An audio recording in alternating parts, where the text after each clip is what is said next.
Okay, it's time to commit. 2024 is the year for prioritizing yourself.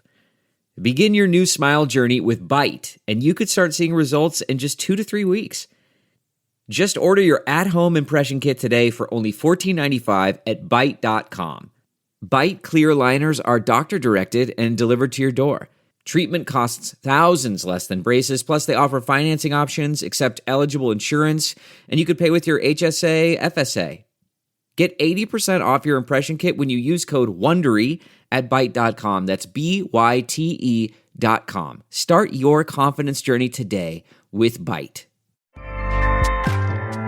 Acast powers the world's best podcasts. Here's a show that we recommend. What is The Briefing Room? It's a behind-the-scenes look at how the criminal justice system works and the lives of the people within that system. If you love true crime, well, these are the real people who do the job every day of making sure justice is served. Hi, I'm Detective Dave. I'm Detective Dan. Together we have decades of experience in local law enforcement, a profession that we think is often misunderstood. So we're going to explore how to do it right, and we won't shy away from when it's done wrong. These are stories you'll hear nowhere else. Unique, frank, and unvarnished. From the team that brought you Small Town Dicks, this is The Briefing Room. Episode 1 drops on August 30th. We'll meet you in the briefing room. Acast helps creators launch, grow, and monetize their podcasts everywhere. Acast.com.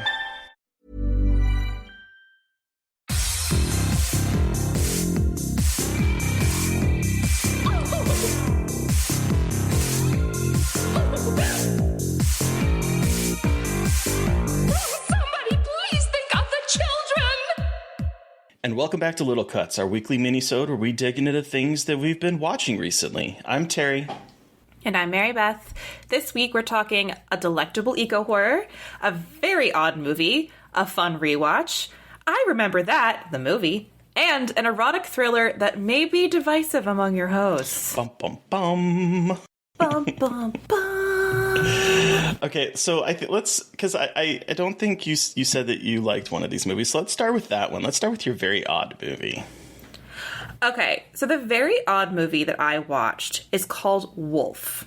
Okay. And it's directed by Natalie Biancheri, and it is coming out either this week or next week. Mm-hmm.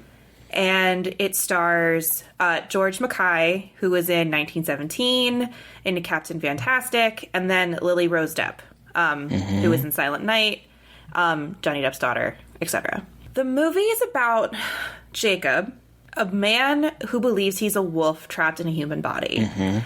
And the running joke about this movie that is on the internet is it's the Vine that's in all levels except physical. I am a wolf. People joke about it, and this guy, and it's actually a disorder. I think it's called animal dysmorphia or something like that, where you actually think that you are an animal in a human body, and so he is sent to a clinic to cure him. Mm-hmm. And at this clinic, he meets Wildcat, who's played by Lily Rose Depp. He thinks he's a wolf, and he is it's about life in the hospital. And Patty Considine plays the love him. Doctor. They call it the zookeeper, and he's a total piece of shit who abuses his patients. And it's all about this romance that blossoms in this very abusive, strange place. And this movie could have been incredible, but I think it relies too much on the silliness when it shouldn't be silly. Okay.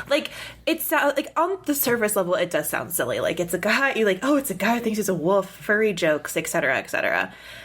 She does try to make it an actual disorder and not supposed to be a joke. Mm-hmm. Tries to, but she plays too kind of heavily into the sight gags of people walking on all fours. Have you seen this? No, did you see this? I haven't. Okay. I wanted to. It's weird. I think she's trying to do something interesting with something. It has the vibe of a Yorgos Lanthimos movie. Okay.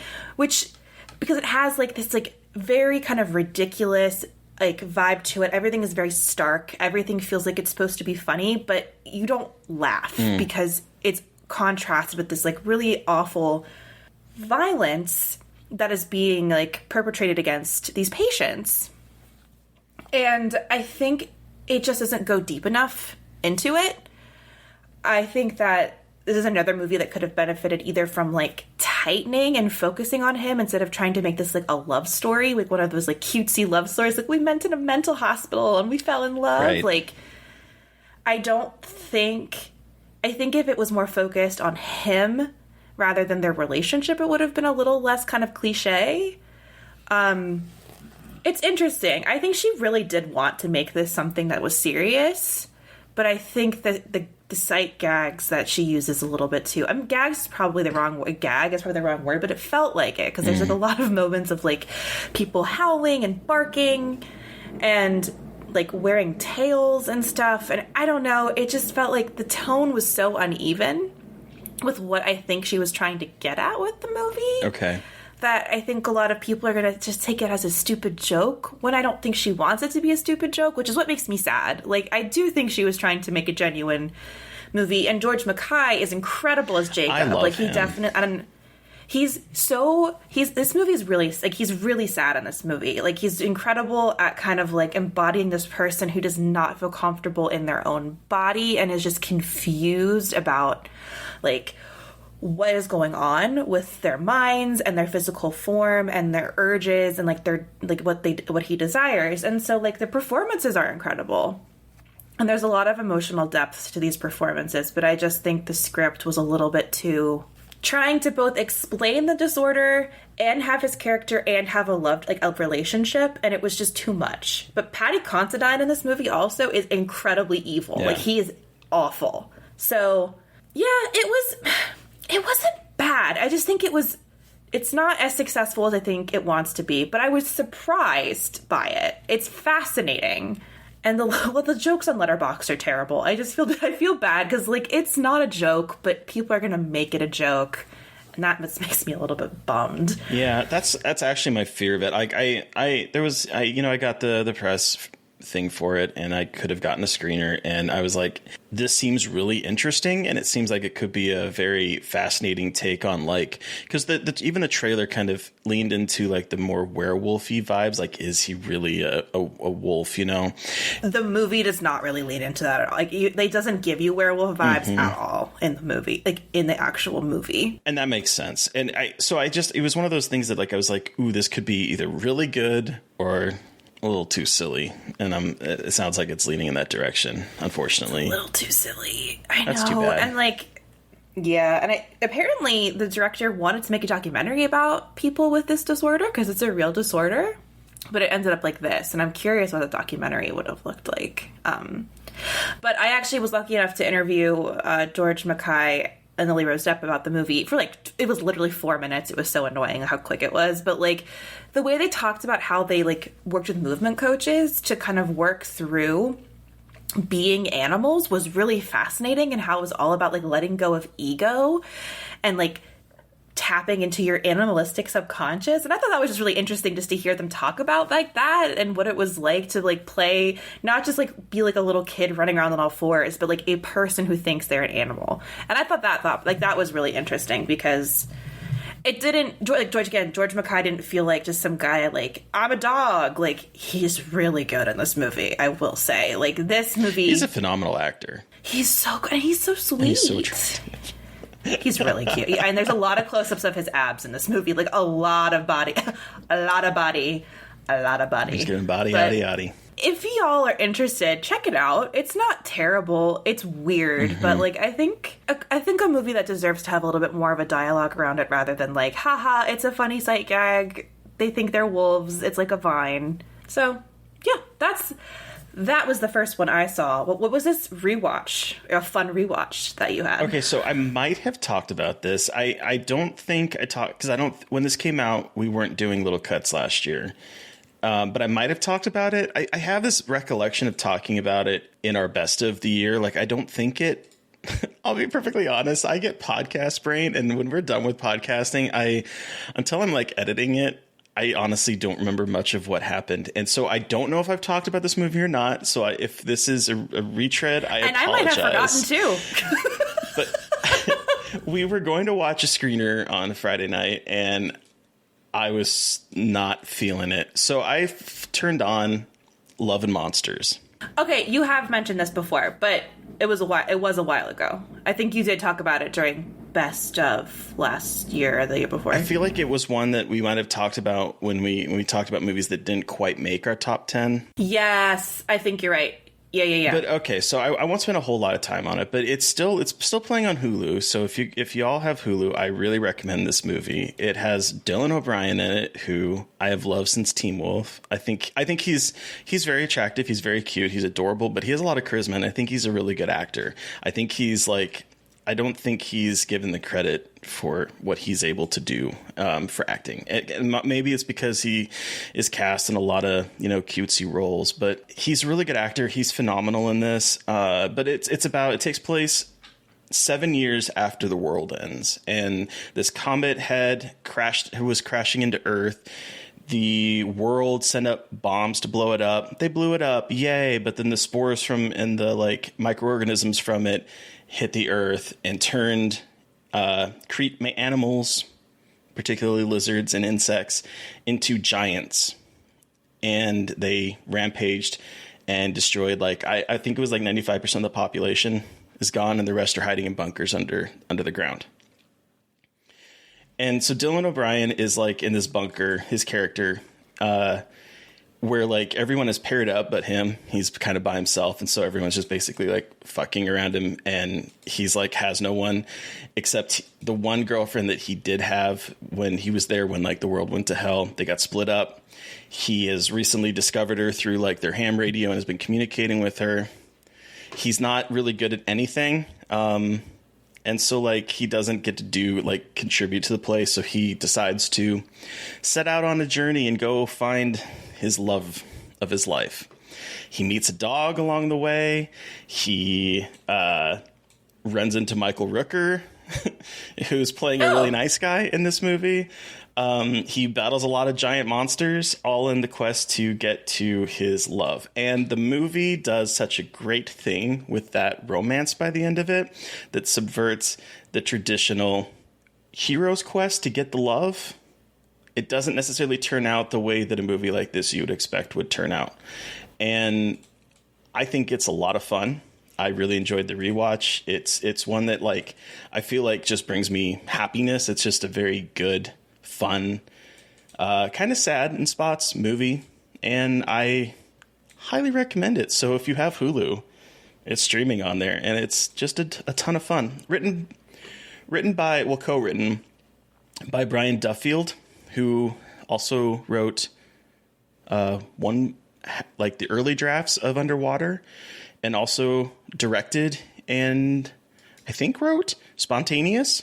All last year. Ooh, Spontaneous. Yeah. Talk about a movie that's both really sad and really good at the same goddamn time. Uh-huh. I haven't seen that movie yet, and I really want to. Have you ever watched Kipo and the Wonder Beasts on Netflix? I have not. I have wanted to watch that one, but I have not. It's got similar vibes. Okay. Not the love story exactly, but apocalypse kind of stuff, giant animals. It's really, and again, they're different. It's just a very similar premise, but it's a really good animated series. Everybody, Kipo and the Wonder Beasts. I've wanted to see that. If you want to watch that on Netflix, it's good. But Dylan O'Brien, I remember people saying Dylan O'Brien was really good in this movie, and was look, he's a really good actor. Take him seriously. He really is. I really wish people would take him seriously. I mean, I guess he probably has that sort of Teen Wolf, Maze Runner, young adult dystopian. That's right, he's in the Maze Runner. Kind of stink on him. I use stink in quotations. It's that YA stuff that people don't take seriously. Seriously. The people are just YA stuff is dumb. It's actually, there's a lot of really, really great intelligent YA stuff. And also, fuck you. Who cares? I know we talked about this before, and I know that, especially, you and Joe Lipsa watch a lot of YA stuff. And it's just, why the fuck do we always, put a stink... I'm not putting stink in scare quotes now. I'm putting stink in real, saying stink on things like that. Young people deserve good shit too, and even if it's a little cheesy, what's wrong with a little cheese? Exactly. So if you watched him in the latest Taylor Swift short film playing Jake Gyllenhaal, I guess, from what I understand of my limited understanding. I have watched none of it. I have no understanding of what's going on with that either. at all. But if you've watched that, or you watched his apparently fantastic cameo appearance in Curb Your Enthusiasm this season, go back and get some Love and Monsters. Cool. And you said it's on Hulu, right? Yep, it's on Hulu. Okay, so now let's get into some of the good stuff. I want to hear about this delectable eco-horror and maybe chime in. Okay. So I know you've seen this movie, but I finally saw The Feast, directed by Lee Haven Jones. This came out on Friday, like last Friday. And I have not been able to stop thinking about this fucking movie. Yep. It is fucking incredible. So it's all in Welsh, which is really cool. There are not a lot of movies in Welsh, and it's a movie all in Welsh about a rich family who's having a dinner party, and they have someone from town come help them prepare the dinner party, but she's a little out there, and it all kind of unfolds from there, to put it in very broad strokes. Very broad strokes. Well, because I didn't know what the fuck to expect with this movie, and the ending, I was like, this is the best thing I've ever seen. It's got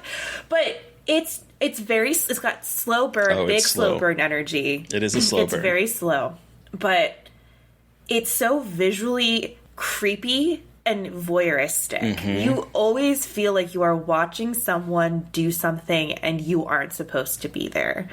You feel like a foreign object, which is an incredible vibe. And so, like, there's this rich family, a woman and her husband. Her husband is in British Parliament, which tells you a whole lot about what their positioning is in this whole place.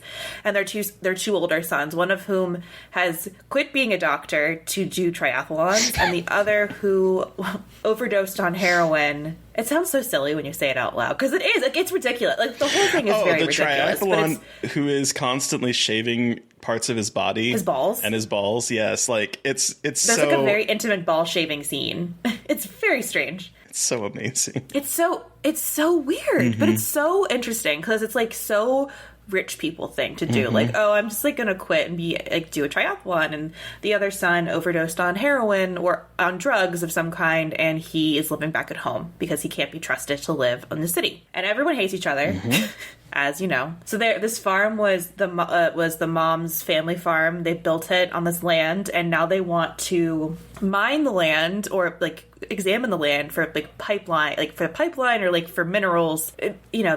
The good old fashioned, we're gonna, like, fuck up the land to make more money off of it. And I don't want to spoil anything, because I think the reveal is really fascinating and cool as shit, because I was not expecting it. But so Caddy, C-A-D-I, played by Anne Elwey, is how it looks like it's pronounced, but it's Welsh, so I probably am saying it wrong. She's fucking incredible. She has barely any lines in this movie, and her facial expressions are just, like, spot on, and her movement and her way of, like, interacting with the world is just so unnerving and cool.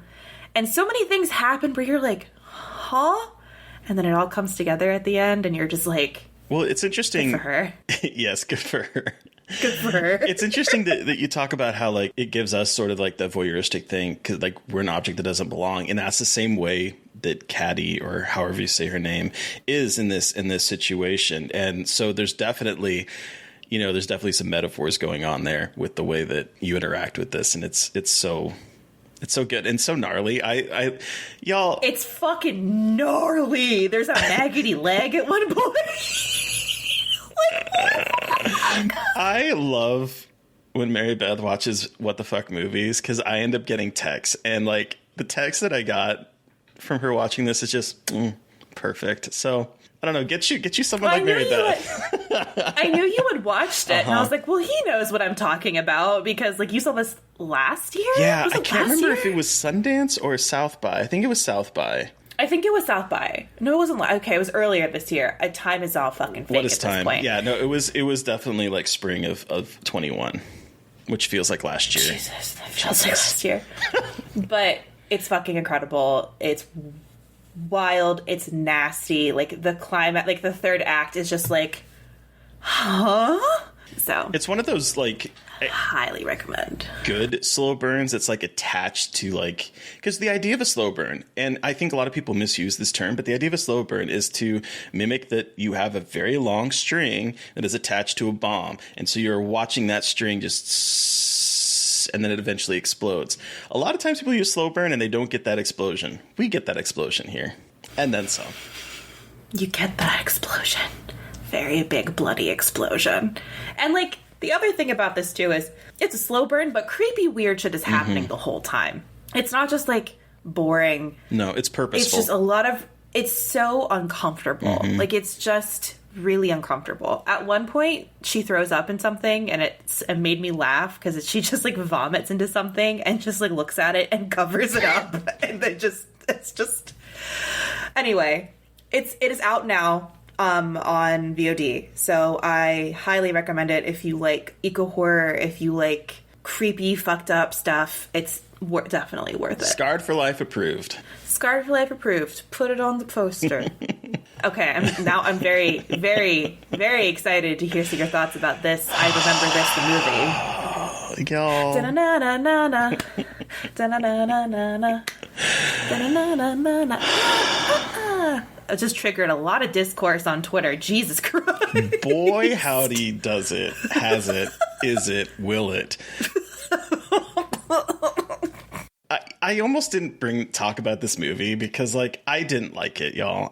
And we tried to, like, highlight movies that we enjoy here. But this movie does the thing where we're introducing new characters, right? So the first act is all about introducing this new family, which I loved. We have Finn Wolfhard. We have McKenna Grace, who is a fucking star. No matter what I say about this movie, she is a star. She is fabulous in this movie. She steals this movie. Put her in everything. I love her. Carrie Coon as the mom. They are having a rough patch. Her father was Egon Spengler, who apparently she thinks was a dick to her and left and moved out to this small town farm and left her. Well, he dies, leaves her the farm. They go move into the farm because they're being evicted from their place. So the first act is them sort of like introducing the family, introducing the dynamics, getting to know the people in this town, which is all great. The first act is very, very good. It is what I would kind of expect from Jason Reitman, who I think is a really good director. And I think that this first part is great. Then they start to discover the Ghostbusters thing. And so the second act is all about them rediscovering things that if you have watched the original ones, you know is going to happen. And it just felt drawn out. The second act was boring as hell to me. It took so long for them to introduce ghost parts to it. It took so long for them to do anything. It was just them rediscovering the proton packs, rediscovering Ecto 1, rediscovering all of this stuff. And Do you remember this? Do you remember this? Then the third act happens, and this becomes Do You Remember This, the movie? Because everything that you loved about Ghostbusters is going to be quite literally referenced here. To the point with, I'm sorry, this is a minor spoiler, to the point where one of the characters is the Keymaster, one of the characters is the Gatekeeper, and they recreate those scenes pretty much beat for beat. And then it keeps going along that path where it's like everything that you might have remembered about Ghostbusters, we're going to literally remake it. But instead of having Sigourney Weaver, it's going to be Carrie Coon. Instead of having... is Paul Rudd like Rick Moranis? Yes, Paul Rudd is Rick Moranis. It's like all these parts. Literally, she just... I'm sorry, again, spoilers. She literally, her clothes turns into a facsimile, an ugly facsimile of the dress that Sigourney wears when she gets possessed. Oh. Like, literally in a scene, just, boom, it's now this. And it just continues. And it just continues. And it's like everything that I loved about Ghostbusters is being recreated in front of me. And I'm like, this is where you take fan service to a level that is just obnoxious. So what did you think of the 2016 one? 2016? Yeah, 2016. 18? 16? I don't remember much about it. I remember liking it. But I honestly, and I love the cast. I don't remember much about it because it's been so long since I've seen it. Oh yeah, I was just curious. I've just been seeing a lot of really irritating things online about like comparing the two, and they're like, "This is why this one's more successful than 2016." I'm like, I just say you hate women and go. I mean, like, it just, and they keep calling it like this is the official follow up to like Ghostbusters 1 and 2, and like I get it, that. Just I guess it just fucking frustrates me. It's like, are we trying to like piss on the sick, like piss on women? Like I know Paul Feig directed it, but like. It was just, there was so much vitriol on that fucking movie when it came out, and it just, like, this kind of feels like it's playing into that a little bit. And I'm not saying Jason Reitman was trying to do that, but just, like, the discourse online has been like that quite a bit. And that frustrates the shit out of me. This feels like, I'm curious to know if any of this was studio-mandated changes, because the tone of the first act is so good, and it's so Jason Reitman. And then as it starts to, like, really lean into the Ghostbustery stuff, it's like, I don't know if this was... I would be really curious to hear if this was their intention from the very beginning, or if things got changed, or if they had to, like, appease things. Because, like, I just... yeah, this wasn't for me, dog. Like, I wouldn't be surprised. But, like, don't they have, like, a ghost, Harold... Right? Not Harold Ramis. You don't have a ghost at one point of his dad? Or like something really weird. I saw that online. I know it's a spoiler. But like, don't they have some weird shit like that in there? Yes, they do. They sure do. Yes, I hated it. Like, we don't need that. I won't go so far as to say that this is... Are all of the OGs... Oh, I won't ask any more questions. I don't want to get spoilers. I'm just curious. Yes. Okay. I wouldn't call this morally bankrupt, which is a sentiment I have seen on Twitter. But like, oh wow, damn.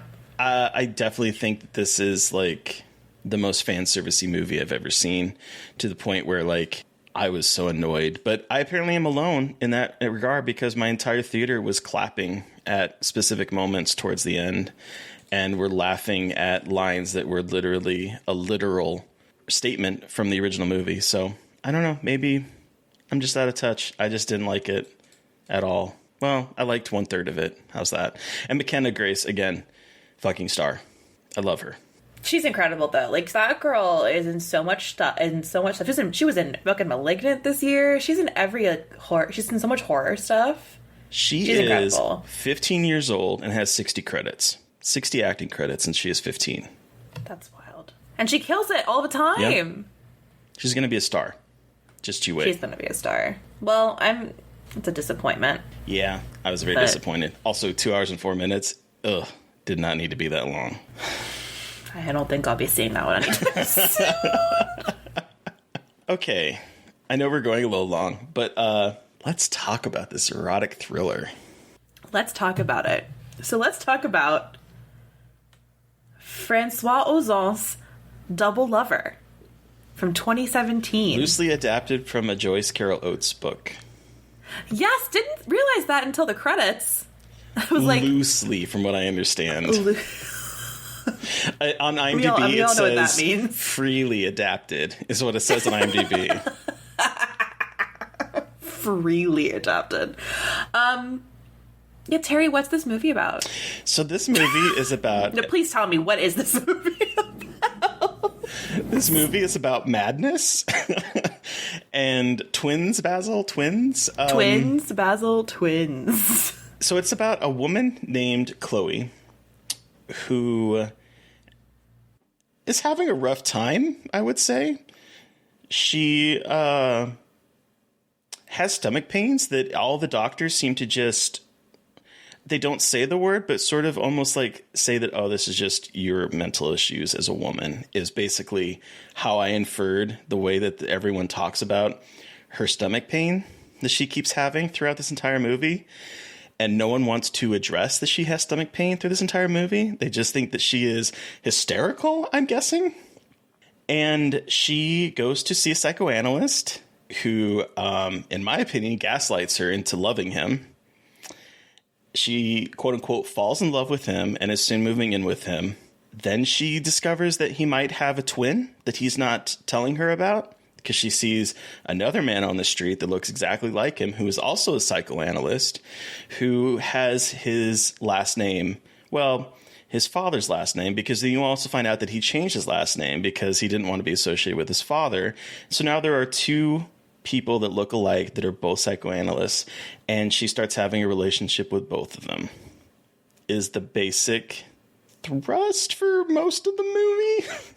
And reading facial expressions, you have a lot to say, so... Are we spoilers? Are we just gonna spoil it? We gotta spoil this movie. I'm sorry, y'all.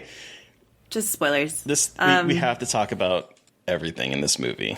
Yeah, we do. It's on Shudder, so if you are curious about it, stop now and go watch it and come back. Yeah, it's also on Tubi if you don't have Shudder for free with commercials, which is weird. I didn't realize it was on Shudder, and boy, oh boy, commercials in the middle of this movie are really fucking weird. It is very erotic. Let's just go off the bat. There is a pegging scene. There sure is. Incredible. We never see pegging in film, so that was pretty. And like they buy the dildo together. Mm-hmm. It was incredible. I was very excited about that because, like, I don't know, it's a sexual act that I don't think people ever talk about because I think you're supposed to think it's like, you know, it's emasculating, mm-hmm. but like I don't know. I just like, oh, cool. We're just going to normalize showing pegging on screen. It was great. Loved it. Love that. He like helps her put on like the it was great. It was great. It was a great moment. It was so hot. Like this is like softcore porn. This movie was like softcore porn, but like that's what an erotic thriller should fucking be. Like softcore pornography with a lot of twists going on. Like that's what I want. And the French, Francois Ozon is known for this kind of shit. Mm-hmm. So you knew it was gonna be nuts. He goes down on her when she's on her period and has blood on his face. Mm-hmm. Incredible. We love a good period sex moment. The twins make out while they have sex with her. In her dream. Like in her fantasy. She has like this dream and it ends up turning into like a moment of body horror almost because she turns into like a conjoined twin-ish, I would say, that is sharing a middle nipple, which is an amazing. Just connected at the nipple. It was an amazing sight. Like it just the way that the mirror image sort of folds in on itself and created that, it is so. It's really cool. It's filmed beautifully. Mm-hmm. So there's a lot of really cool stuff playing with the idea of doubles and twins. Like a lot of split screen, but also a lot of really cool split screen where it's not like borders, but like stuff kind of bleeding into each other. Brian De Palma, eat your heart out. Very Brian De Palma. Very Brian De Palma. And I loved that because, you know, the whole time I was like, is it? Maybe? I'm not sure. And I love that because it's like, it doesn't give you answers. But then. Then we get to the divisive part. And this is, okay. So at the end, she shoots one of the twins because apparently they are previously, there's like an evil twin and the good twin. And the evil twin like raped a woman and like she tried to kill herself, and it was just like this whole thing. Well, she shoots one of the twins, then all of a sudden she's pregnant, and like something, like a hand, like pops out of her, like a little hand. I was like, horrified and giddy at this moment of like her stomach, like what is happening? And his hand is like pushing out. I'm like, what is happening? It was incredible. Well, turns out she had a cyst. And it was her fucking twin that she absorbed in utero that has just been chilling in her stomach her whole life. And her stomach pains were coming from a fucking parasitic twin, aka malignant. Yep. And this is where I get angry. And I think that maybe this is just me, like, projecting my own experience as a woman. If at any point someone had done an ultrasound and tried to figure out what the fuck was wrong with her, this whole thing would have been fucking avoided. This whole movie is just basically what women go through with the medical professionals constantly, where they're told they're fucking crazy, but really, she actually had a very intense physical problem, and they all told her she was fucking crazy, and that made me very angry. Is I think why. I was just pissed. I was like, are you fucking serious? That's what happened? That's why? Anyway, that's why I got so upset, because I was like, this is just, and maybe that's the point. I just got so fucking frustrated. I was just like, well, I think that is the point, because like most of the movie, she is like, she's not sleeping. Like that comes up in a whole lot. She's having to change her whole entire life around. He doesn't like cats, so she is trying to like give poor Milo away to the crazy next door neighbor who, camp alert, loved. She has a fucking taxidermied cat that belonged to her daughter in the bedroom. It's amazing. But talk about a red herring of like, what the fuck does she have to do with any of this? And nothing really. She's just an incredible character that you're just like in true erotic thriller fashion, like just a random weirdo that you're like, she's gonna do something crazy. No, she's just weird. And you're like, I love that about her, though. Good for her. Makes a lot of cake. Wakes her up one morning just holding a plate of cake. Like, makes you my daughter's favorite cake. And you're like, all right, sounds good. Yeah, but then the very end, you realize that he was not a twin. That like it might have been all in her head. That the mother of Sandra, the girl that supposedly they had screwed with, is actually some kind of manifestation of her own twin that she devoured in utero. Like there's like a whole lot of mental illness going on. And I mean, yes, on one hand, this is another case of like watching a woman lose her mind directed by a man. I mean, that's because she was, and my thing is, I think she was in so much fucking pain that the pain drove her fucking crazy. So much pain, and then when not you are sleeping. in chronic pain, when you have that much chronic pain, like I don't deal with like as bad of chronic pain. Sometimes I do, and like it's so difficult to live that way. That's the point of the movie. It just made me really angry. I'm like, she's like, you telling me that she went crazy because no one believed her that her stomach hurt, and they all told her, and then her fucking therapist manipulated her into a relationship? You no longer get to practice medicine, sir. Yeah. Jesus Christ. Yeah. But I do think that's the point. I do think that's like the way that is like inverting expectations for the erotic thriller, because a lot of times you have the case of like, is she paranoid? Is she going insane? Or is the person really trying to kill her? Well, in this case, there is a whole rationale for why she is going completely batshit bonkers. And it is because she's living with this chronic pain. She's being gaslit. She's not sleeping. She's having to give up everything that makes her her to satisfy this egomaniacal man. And I think that's why the ending like worked for me completely. I guess it did work. It just made me really pissed. That's why I was like, I hate this. That's understandable. I hate this shit. It's you don't expect it going there though. No. I was like, oh, a parasitic fucking twin? Like, what the fuck? Did not expect it. And yet, Here we fascinating. Here we are. There's a lot of really hot sex in this movie. Oh, yeah. Incredibly hot. It's definitely like it's getting hot in here. And even when it's like there's some domination submission going on that like is uncomfortable in spots because like it seems like it might not be consensual. Yeah, I got that vibe too. I was like, there's some parts of this that are very squicky in terms of like, is this sexual assault? What is this? Especially when one of the twins pretends to be another twin and tricks her, and that's all fun. That's all sorts of fucked up. But yeah, Double Lover, man. Wild ass movie. And I loved it. So that's on Shudder. I think I really enjoyed it. I think it just made me really angry. But hey, I had a very, very intense reaction to it. So I guess. So give it a watch, y'all, on Shudder and Tubi.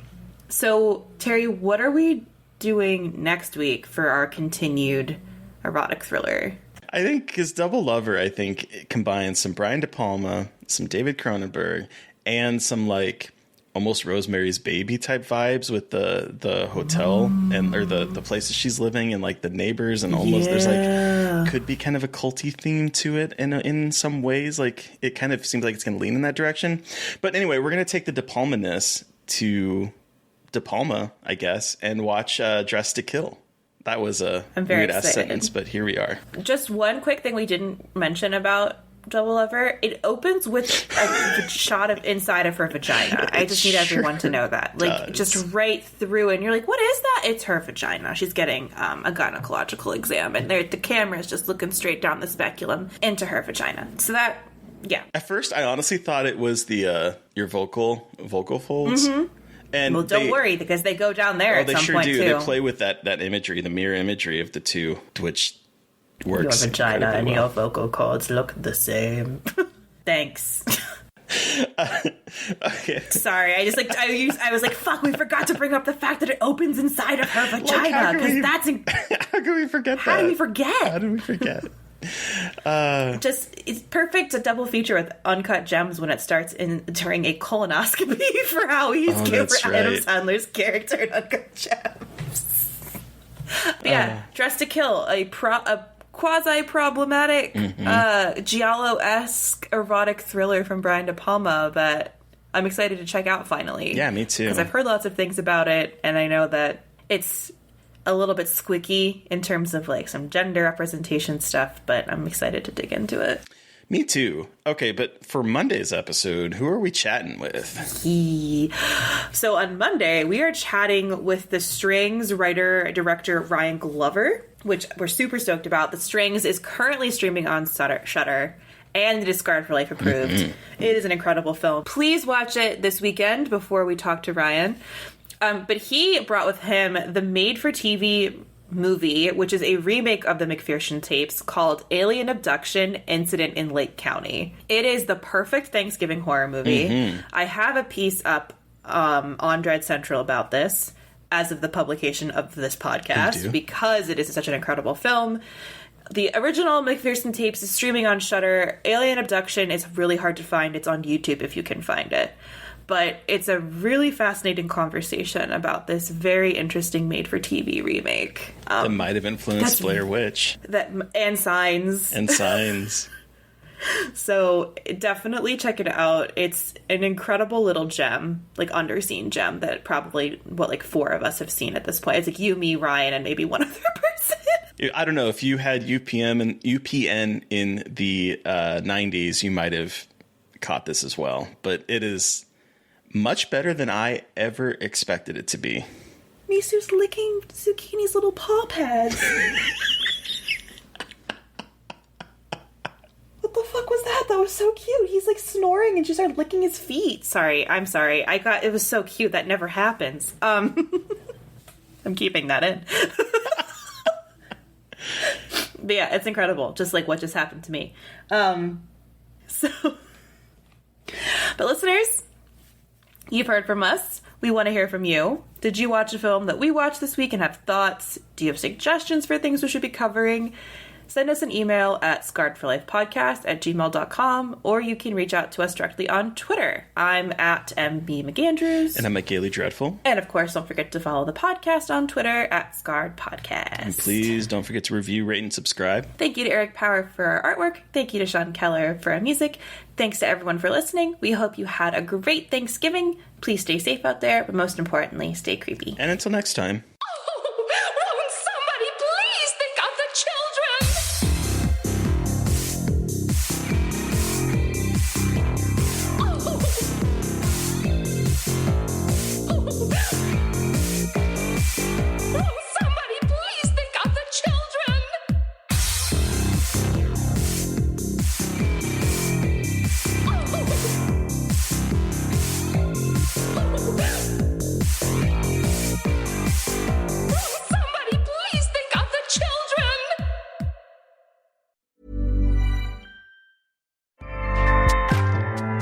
Acast powers the world's best podcasts. Here's a show that we recommend. What is The Briefing Room? It's a behind-the-scenes look at how the criminal justice system works and the lives of the people within that system. If you love true crime, well, these are the real people who do the job every day of making sure justice is served. Hi, I'm Detective Dave. I'm Detective Dan. Together, we have decades of experience in local law enforcement, a profession that we think is often misunderstood. So we're going to explore how to do it right, and we won't shy away from when it's done wrong. These are stories you'll hear nowhere else. Unique, frank, and unvarnished. From the team that brought you Small Town Dicks, this is The Briefing Room. Episode 1 drops on August 30th. We'll meet you in the briefing room. Acast helps creators launch, grow, and monetize their podcasts everywhere. ACAST.com.